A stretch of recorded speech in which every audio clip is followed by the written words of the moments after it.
Raspberry Pi is it's a credit card sized computer. It does everything that a conventional computer could do, but it's very small and it's very cheap.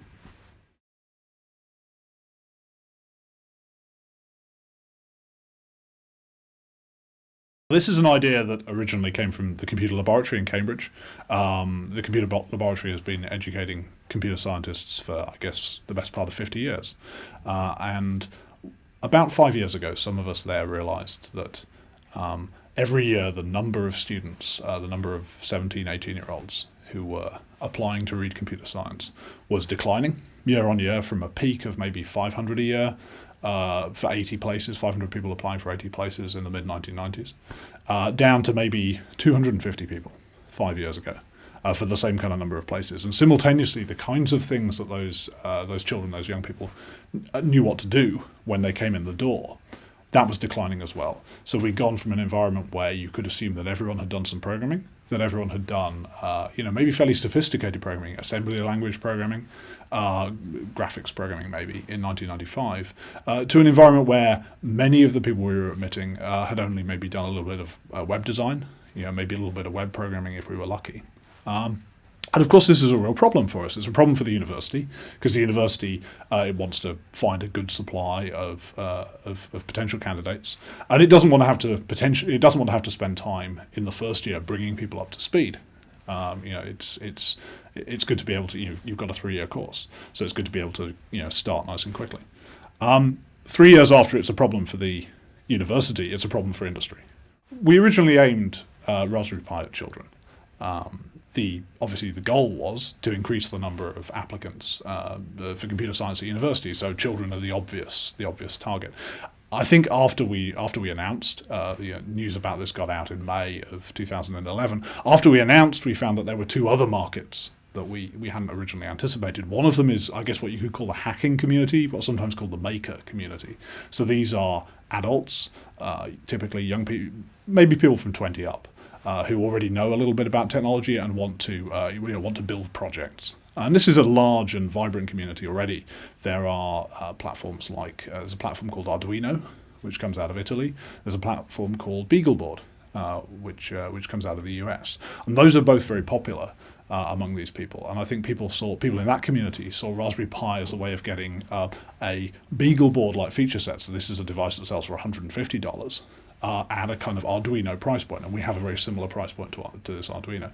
So it was kind of the best of both worlds, something which was both very capable and also very cheap. So that's one of the two markets.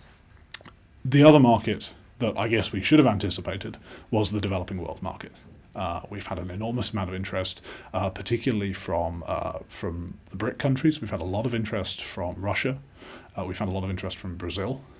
A little bit less maybe from India and from China. And then a lot of interest from Africa as well, and other parts of South America. A lot of interest from sub-Saharan Africa. People who see this as a way of, in communities where there are already televisions, there are a lot of places in the world where people have televisions, but they don't necessarily have computers. And just as in the 1980s, something like a Commodore 64 or a ZX Spectrum, you could see that as a machine for turning your television, which you already own, into a computer. People see us in the same way because we're designed to plug into a television and use a television as a display device. I guess going into the MBA,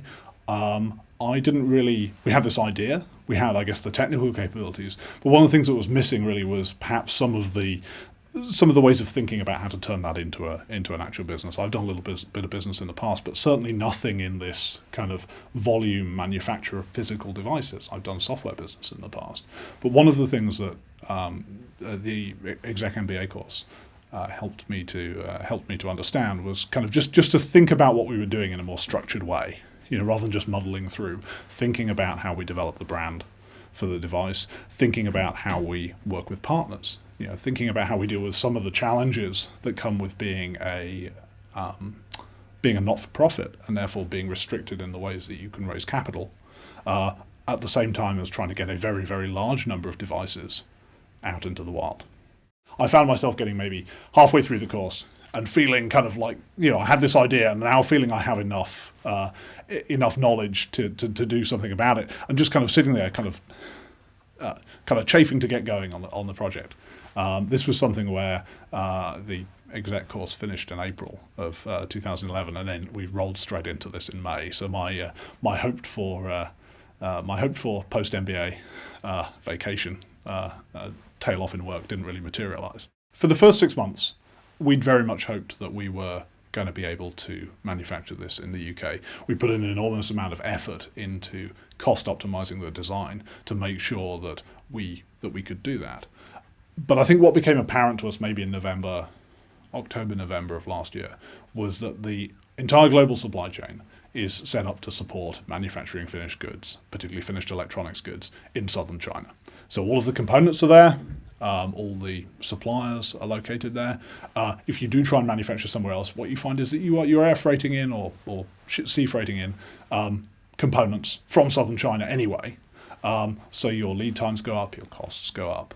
And I think in the end what we discovered was that at the volumes we're talking about here, we could just about manage to manufacture in the UK at zero margin.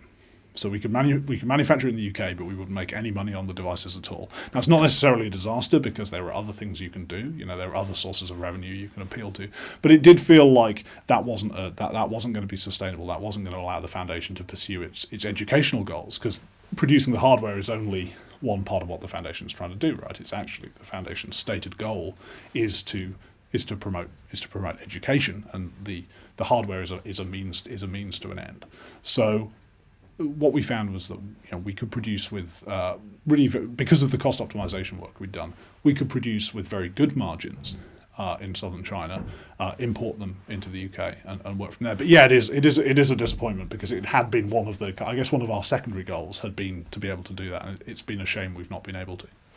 People often ask us what we're going to do after the current two versions, after the 16 and the 22 pound versions of the device. We're always very, very careful not to discuss future products. The industry is littered with the remains of companies that talked up future products and killed their current set of products. This is often referred to, I think the verb people use is to Osborne, after a computer company from the 1980s which did exactly this. I think it announced a product 6 months in the future and managed to kill the cash flow that would have paid to develop the product. Obviously, we would like to keep going. We have a device which is extremely capable in a lot of areas. It's extremely good at multimedia, so it's extremely good at graphics, it's extremely good at video. I think we would like to see products in the future which perhaps start to approach the performance of a modern desktop PC. I think that's in this kind of price range. I think in a few years' time, I think that's extremely achievable. I think we'll have to wait and see. We certainly have nothing on the horizon in 2012. I can say that much.